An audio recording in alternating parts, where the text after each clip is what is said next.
Arbër shumë kënaqësi që jemi sërish së bashku në një tjetër sezon të Panajirit të Turizmit, që le të themi është një dritarë shumë e mirë për të gjithë për të bërë një prezantim, le të themi të gjithë asaj se çfarë na pret në këtë sezon të ri.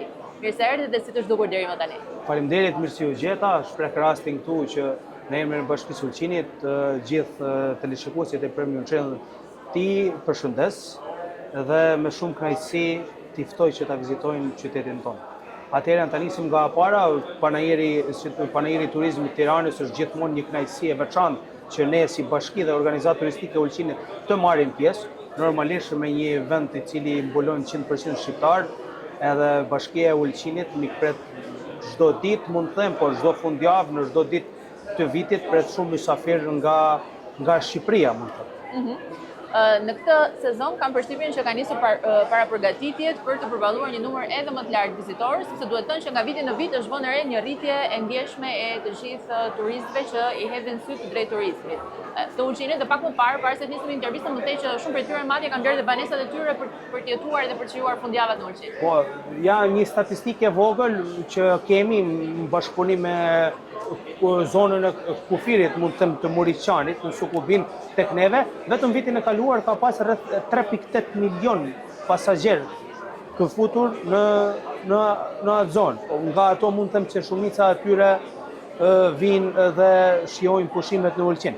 Kemi arrit një shifër rekord mbi 6 milion fjetja në Bashkinë e Ulqinit, që është një shifër goxha lart me një popullsi shumë të vogël. Përgatitjet kanë filluar, kemi filluar përgatitjet që në janar, kemi marrë pjesë në panajire të ndryshme të Europës, si në Stuttgart, në Vjenë, kemi edhe tani panajire në Tiranë, po kemi edhe panajire të tjera që do marrin sipër në Beograd, në Serbi, në Prag dhe në Poloni. Si ndihmojnë këto panajire në prezantimin edhe në reklamimin e një destinacioni sikurse është Ulqini në rastin konkret? Shive, panajiri normalisht gjithmonë ka një veçanti shumë të madhe, sidomos për ne bashkitë e vogla, po mund të them dhe për Malin e Zi, një shtet i vogël me 600.000 banor, normalisht se duhet të promovohesh sa më shumë që të kesh një turizëm sa më të mirë, po fokusi jonë është dhe në një turizëm elitar, mund të them. Kemi arrit atë qëllime me ndërtimin e disa hoteleve të ndryshme në Ulqin, që janë ndërtuar nga privati, Hotel Otran dhe Hotel Karizma, ato kanë kapacitetin mbi 1000 persona, ku mbulojnë fushën komplet all inclusive, ato janë të hapur nga muaji i shkurt dhe deri në muajin dhjetor. Pastaj 2 muaj normalisht që stafi ka nevojë dhe për pushime, për trajnime dhe hotelet normalisht, po kemi dhe hotele të vogla që janë në zonën e plazhit të vogël, po dhe në vende tjera që janë me kapacitet që punojnë 12 muaj. Më përmendet turizmin elitar dhe në fakt është një term i cili përmendet shpesh, duhet thënë edhe në sezonin që lan pas, por edhe në këtë sezon, sepse duket sikur vëmendja është edhe më e shtuar ndaj tyre. Por a janë gati vendet le të themi të vogla, bashki të vogla, sikurse është Ulqini apo një shtet i vogël sikurse Mali i Zi të mikpres turistët elitar për t'i ofruar të gjithë paketën, le të themi, e çfarë një turist elitar kërkon? Shife, ne si bashki dhe si organizatë turistike e Ulqinit, ku une për momentin jam përfaqësoj, po mundohemi dita ditës që të bëjmë dhe investime të ndryshme në bashki, po dhe promovime të ndryshme që ato mysafir elitar tipik presim. Do shta nuk kemi qenë të gatshëm deri para 2-3 viteve mund të them, po ja kemi arrit, kemi marrë një hap konkret shumë të madh që ato mysafir elitar mos i lejojmë për shembull të shkojmë në Sardenia, në Cannes apo ato, ndoshta nuk i kanë atë luxury, mund të them, që mund ta kenë atje, po mundohemi dita ditës që të paktën 1% e vogël nga ato të vinë t'i kalojnë pushime tek ne. Mos t'i kalojnë 5 ditë, po të paktën një fundjavë që shohin bukuritë tona të Ulqinit, sepse mund me shumë bindje të madhe dhe me shumë kënaqësi mund të them që Ulqini është një ndër vendet më të vetmet në Europës që ka detin, lumin dhe liçenin. Kështu që në asnjë vend të Europës nuk mund t'i shohë këto bukuri të cilat i shfaq qytetin.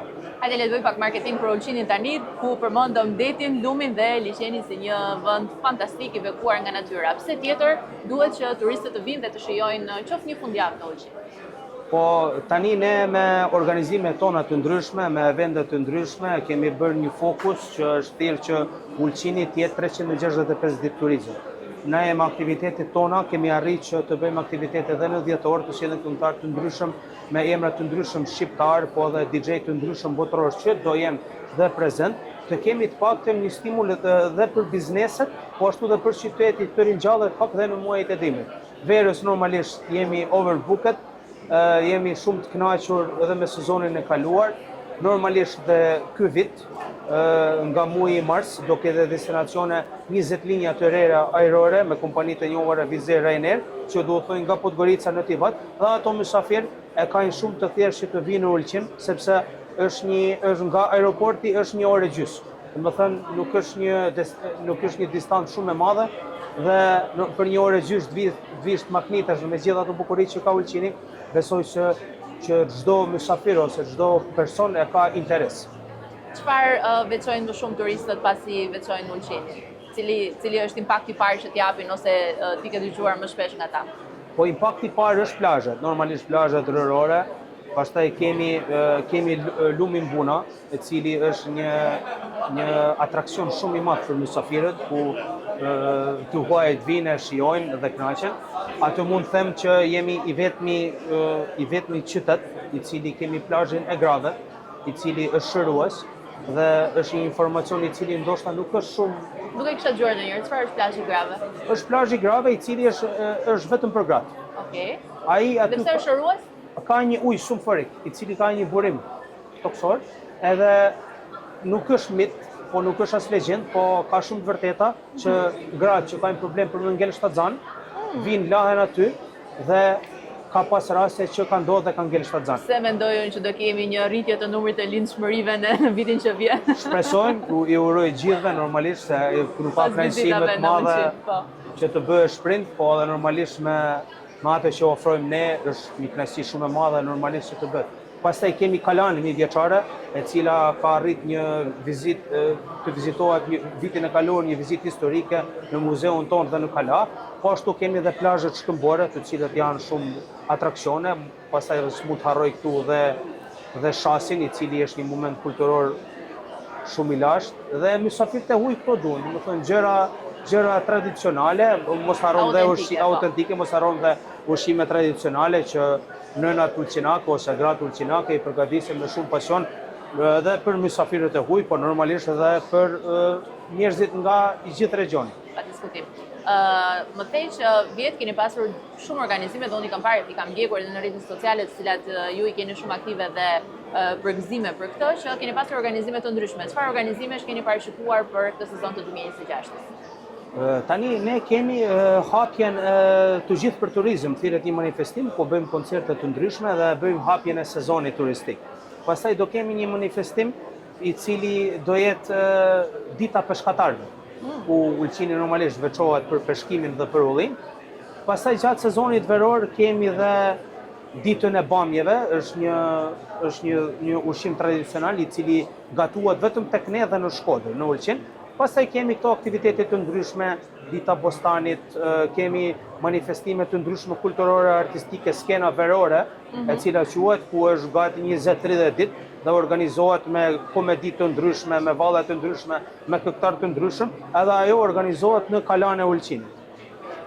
Shumë përgëzime, edhe uroj sa më shumë vizitorë dhe turistë në këtë sezon 2026, dhe përpara se t'ikësh bëj një thirrje për të gjithë ata që ende nuk e kanë vizituar Ulqinin, se çfarë do të gjejnë nëse vinë dhe i kalojnë të paktën një fundjavë ose pushimet e tyre në Ulqin. Atëherë me shumë kënaqësi të gjithë ato njerëz që s'e kanë vizituar akoma, Ulqini një qytet i vogël, mikpritës shumë i dashur,